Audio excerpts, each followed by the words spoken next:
sendo conduzido pelo Espírito Santo. Partindo Jesus dali, seguiram-no 2 cegos, clamando: Tem compaixão de nós, filho de Davi. Tendo ele entrado em casa, aproximaram-se os cegos, e Jesus lhes perguntou: Credes que eu posso fazer isso? Responderam-lhe: Sim, Senhor.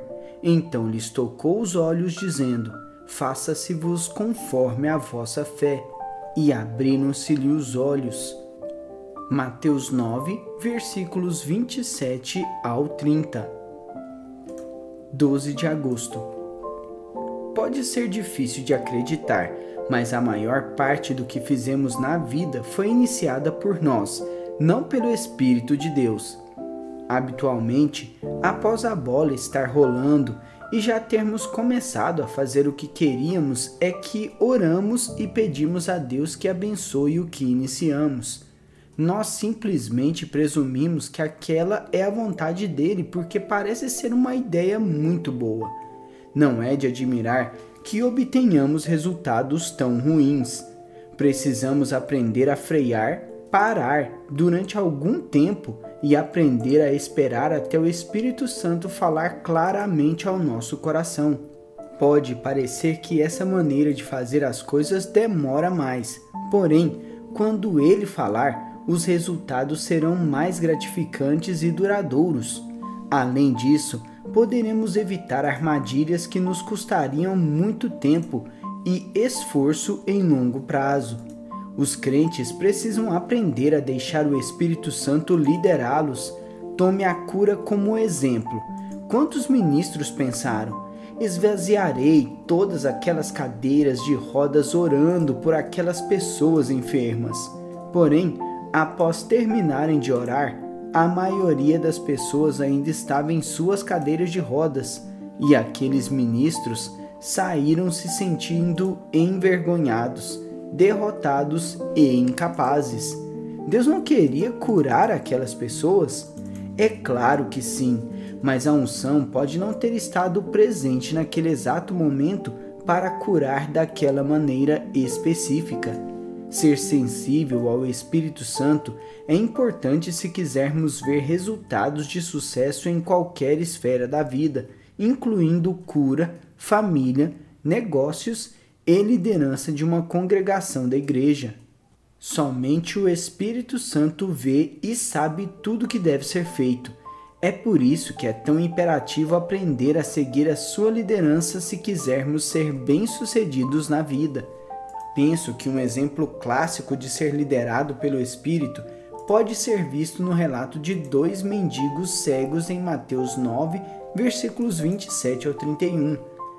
Esses 2 mendigos cegos ouviram que Jesus estava passando por perto e esperaram que ele os curasse. Entretanto, Jesus passou por eles e não parou para curá-los. Os 2 mendigos cegos ficaram tão desconcertados que Mateus 9, 27 nos diz: Partindo Jesus dali, seguiram-no 2 cegos, clamando: Tem compaixão de nós, filho de Davi. A palavra seguiram-no provém do grego akolouteo, que significa seguir alguém ou algo de uma maneira muito determinada e proposital. Embora fossem cegos e não pudessem ver onde estavam indo, aqueles 2 homens estavam determinados a seguir Jesus até atraírem a atenção dele. O versículo prossegue nos dizendo que eles estavam clamando. A palavra clamando vem da palavra grega kradzo, que significa gritar, berrar, exclamar ou clamar na mais alta voz.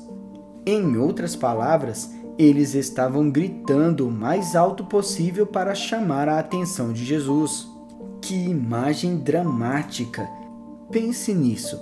Ali estavam 2 cegos, querendo desesperadamente ser curados, gritando, berrando e clamando, tentando fazer com que Jesus se apercebesse deles. Ele, porém, continuou andando como se sequer estivessem ali.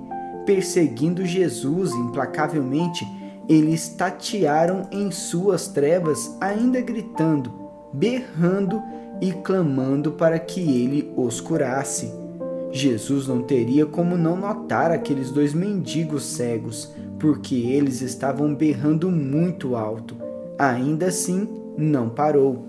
Então, eles continuaram gritando com sua máxima força, repetindo: "Tem compaixão de nós! Tem compaixão de nós! Tem compaixão de nós! Jesus, filho de Davi, tem compaixão de nós!" Durante anos, essa parte da escritura me deixou perplexo, porque eu não conseguia imaginar por que Jesus não reconheceria os 2 cegos. Eu queria saber por que ele não se virou imediatamente e os curou. Eles estavam tão determinados a chamar a sua atenção que os seguiram até a casa onde ele estava hospedado, gritando: "Tem compaixão de nós, filho de Davi!" Por fim, Jesus se aproximou dos 2 mendigos cegos e perguntou: "Credes que eu posso fazer isso?" Eles responderam: "Sim, Senhor." Mateus 9, versículo 29 diz: "Então lhes tocou os olhos, dizendo: Faça-se-vos conforme a vossa fé." Porém, por que Jesus não parou e curou os cegos logo que os viu? Porque ele não se voltou imediatamente para curá-los ao reconhecer sua condição de cegos? E por que respondeu: "Faça-se-vos conforme a vossa fé"? Evidentemente, Jesus não sentiu a unção para curar naquele momento. Caso contrário, teria parado para impor as mãos sobre aqueles homens. Entretanto, isso não impediu que os 2 cegos recebessem.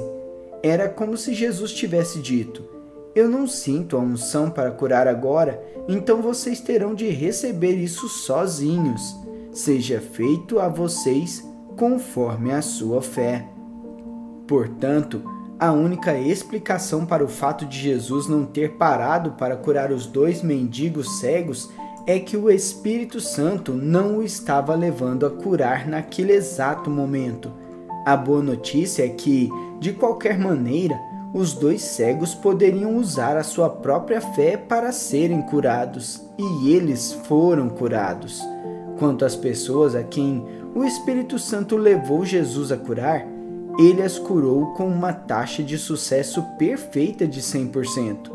A Bíblia descreve o seu ministério de cura da seguinte maneira: "E todos da multidão procuravam tocá-lo, porque dele saía poder, e curava a todos." Lucas 6, versículo 19. Veja, quando aquela virtude de cura estava fluindo, todos eram curados. Porém, quando não estava fluindo, Jesus não tentava curar. Há outros casos, como relatado em Lucas 5, versículo 17, no qual Jesus estava ocupado ensinando a palavra de Deus. De repente, sentiu que o poder do Senhor estava com ele para curar.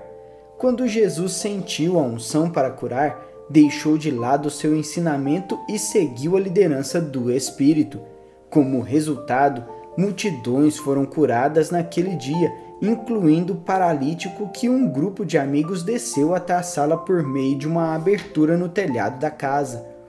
Amo esse exemplo dado em Lucas 5, versículo 17, porque mostra a docilidade de Jesus nas mãos do Espírito Santo. Embora estivesse ocupado ensinando naquele momento, inesperadamente, ele sentiu a mudança de unção.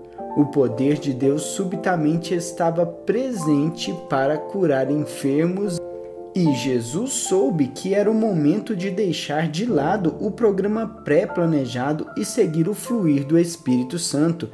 Ele seguia fielmente para onde quer que o Espírito Santo o conduzisse e fazia o que o Espírito Santo lhe dizia para fazer. Se o Espírito nada lhe dissesse, nada era o certo para ele fazer.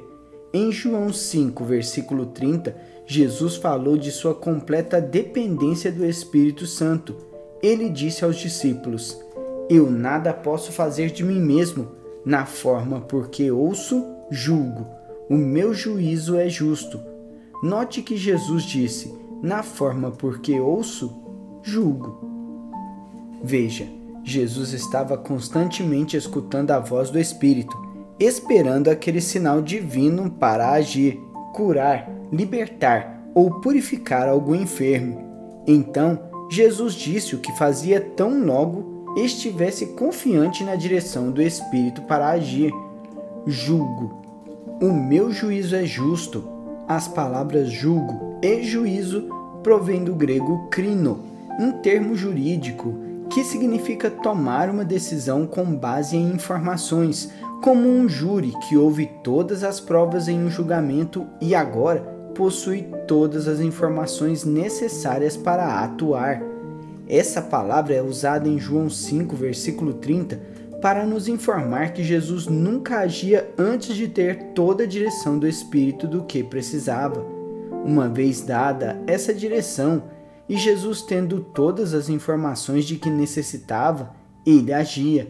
Por agir com base nas orientações dadas pelo Espírito de Deus, ele pôde dizer que seus atos sempre eram corretos. Em outras palavras, Jesus tinha uma taxa de sucesso de 100% porque seguia a liderança do Espírito. Jesus não acompanhava um programa pré-planejado ou agia mecanicamente toda vez que era confrontado com uma necessidade. Portanto, precisamos aprender com seu exemplo e depender da liderança do Espírito Santo como ele fazia. Se nos dispusermos a escutar o Espírito e fazer o que ele nos diz para fazermos, se nos dispusermos a aprender a esperar até ouvirmos falar, teremos resultados poderosos, exatamente como Jesus teve em seu ministério terreno. E quanto a você, amigo, está pronto para deixar o Espírito Santo se tornar o líder de sua vida hoje? Escute esta oração e veja se ela se encaixa em sua vida. Senhor, quero aprender a seguir-te mais de perto. Quero aprender o som da tua voz, sentir quando tu estás falando comigo e tentando guiar-me e me tornar tão sensível a ti que saiba quando agir e esperar.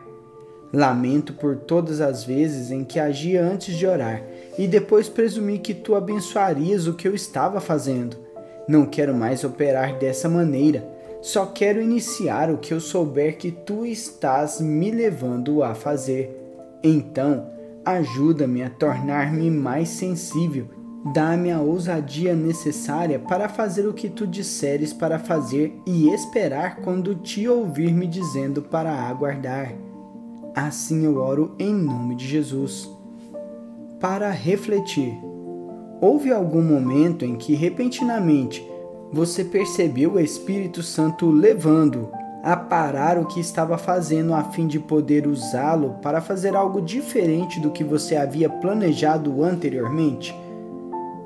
Você seguiu a liderança do Espírito Santo ou se ateve ao programa pré-planejado porque não queria interromper a sua agenda?